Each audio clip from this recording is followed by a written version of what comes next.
Gunung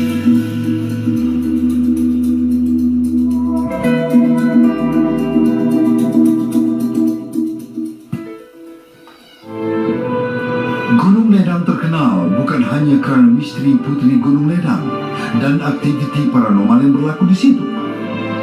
Di dalam hikayat Hang Tuah, Gunung Ledang telah disebut beberapa kali, di mana ia menjadi tempat Hang Tuah 5 sahabat menuntut ilmu silat dari seorang guru yang terkenal, Arya Putra, yang dikatakan tinggal di Gunung Ledang.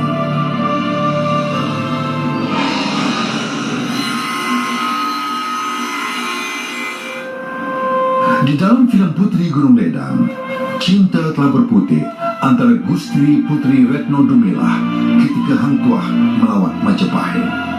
Hang Tuah menyatakan hasrat kepada Puteri Majapahit untuk tinggal di Gunung Ledang.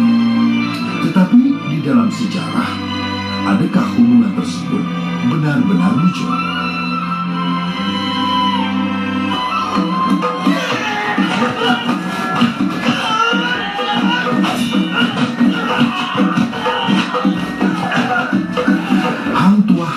Seorang Laksmana Melaka yang hebat dan seorang pahlawan yang dikeruni. Beliau adalah Laksmana yang telah berkhidmat dengan 3 sultan, yaitu Sultan Mansur Shah, Sultan Alauddin Rakyat Shah, dan Sultan Mahmud Shah. Yang pokok dalam kisah Hang Tuah ialah beliau adalah seorang hamba raja yang setia. Hang Tuah menjadi pilihan sultan jika ada sebarang hubungan diplomatik antara kerajaan yang lain. Beliau adalah seorang yang amat setia pada raja, dan beliau juga adalah orang yang paling dipercayai oleh sultan. Ampun tuanku, jika itu kehendak tuanku, patih junjung di atas batu di Malapati. Ampun tuanku. Di dalam hikayat Hang Tuah oleh Kasim Ahmad, tercatat bahawa Hang Tuah telah pergi ke Majapahit sebanyak 6 kali. Hang Tuah bukan sahaja dia mengetui bersama-sama dengan Sultan yang di-Pertuan dalam hikayat Hang Tuah, meminang Raden Galuh Sinankana Puteri Majapahit.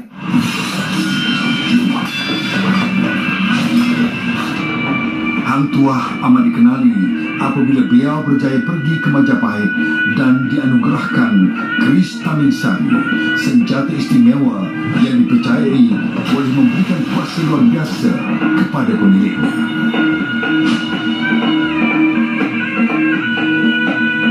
Keris Tamingsari adalah bukti kewujudan Hang Tuah dan Kerajaan Melaka, dan ia kini berada di bawah jagaan Muzik Perak.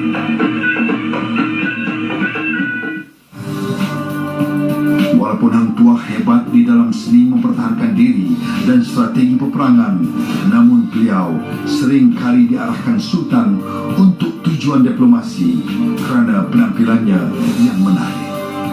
Dia dikatakan sangat sopan, rendah diri, dan mempunyai suara yang lunak ketika menyanyi.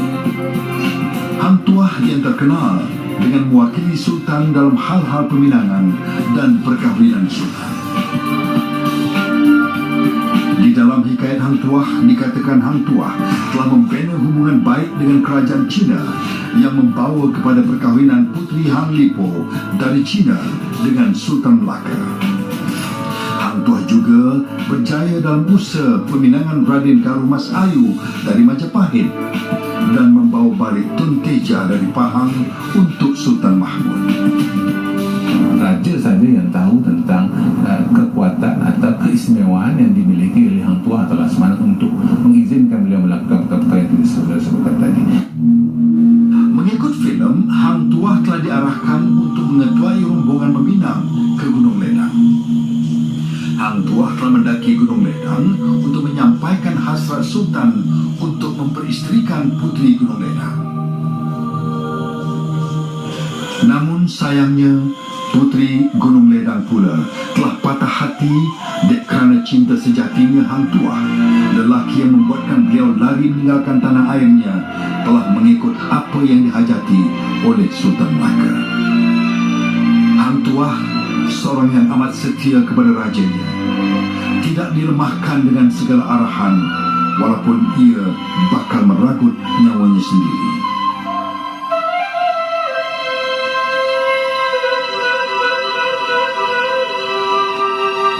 Dengan rasa marah dan sedih, Puteri Gunung Ledang akhirnya bersetuju. Tetapi Sultan hendaklah menunaikan 7 permintaannya sebelum Sultan boleh memperisterikan dirinya. Jambatan perak dari Melaka ke puncak Gunung Ledang. Jambatan emas dari Melaka ke puncak Gunung Ledang. 7 tempayan air mata anak dara Sunti. 7 tempayan air pinang muda. 7 dulang hati hama. 7 dulang hati nyamuk. Darah putra beta.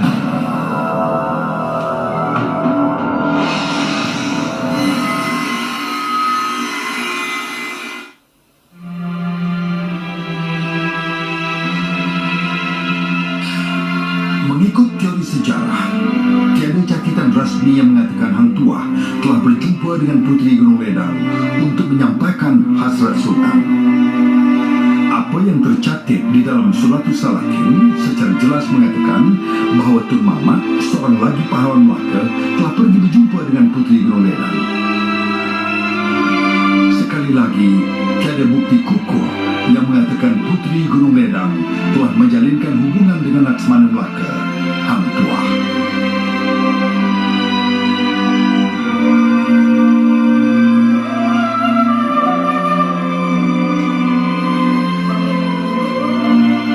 Hang Tuah telah meletakkan jawatannya sebagai Laksmana Melaka.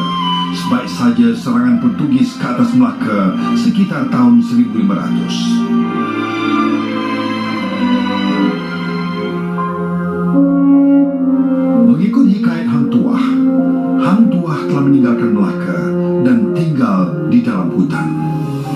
Sekali lagi, fakta yang membuktikan kewujudan Puteri Gunung Ledang masih menjadi persoalan. Apa yang tinggal untuk kita adalah, jika benar Puteri Gunung Ledang tidak wujud, mengapa namanya disebut di dalam 2 buah karya agung Melayu?